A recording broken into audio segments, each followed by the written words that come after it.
આ પ્રકારે સ્વાનુભવ સ્વયં એમ કીધું ને, સ્વયં જેમાં હવે વ્યવહાર રત્નોત્તરીનો રાગ એની પણ જેમાં અપેક્ષા નથી, એવું ભગવાન ચેતના સ્વયં પોતે પોતાથી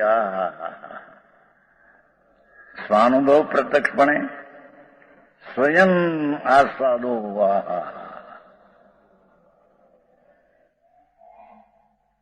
સમજાણું કાંઈ આ એની રીત છે ધર્મ સમજવાની, ધર્મ પામવાની. સમજાણું કાંઈ મોંઘું લાગે પણ માર્ગ તો આ છે. સમજાણું કાંઈ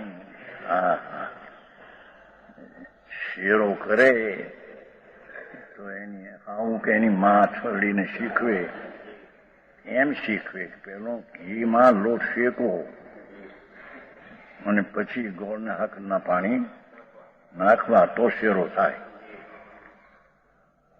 પણ કોઈ વળી એવી ભળની દીકરી નીકળી ગયા તો ઘી પી જાય છે ઘઉં લોટ, કે શું કરવું?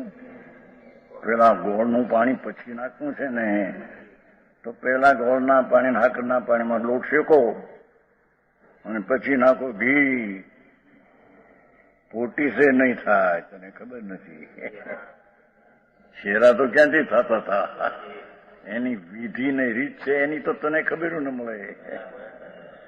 મોંઘું પડે છે પણ લોટમાં ઘી શેકતા ઘી પી જાય છે લોટ, એટલે પછી શેરો મોંઘો પડે છે કે હોંગો અમારે કરવો છે. એમ આ રીતે જેને આવડતું નથી ને હોંગો ધર્મ કરવો છે. બીજી રીતે નહીં થાય, મરી જાય, શેરા બેરા નહીં થાય. હા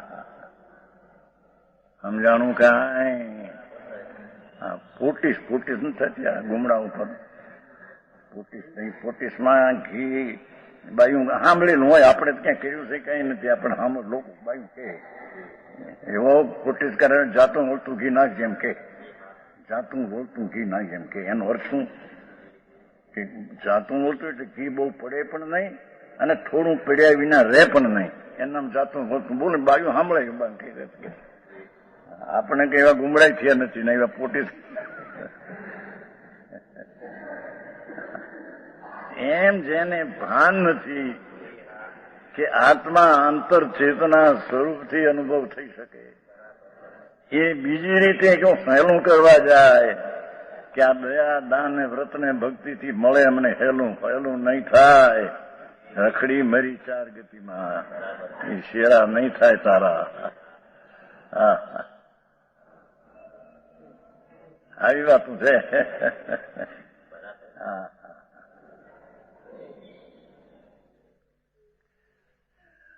હજી હા ગરીબ માણસો હોય તો ઘી ન નાખે, તેલ નો કરે.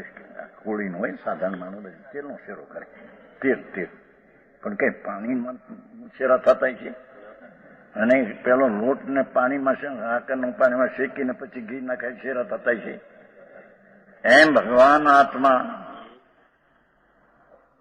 પૂર્ણાનંદ નો નાથ એના ચેતનના અનુભવથી તે અનુભવાને ધર્મ થયો છે. એને મોંઘો પડે માટે દયાદાન ને વ્રત ભક્તિથી ધર્મ થાય.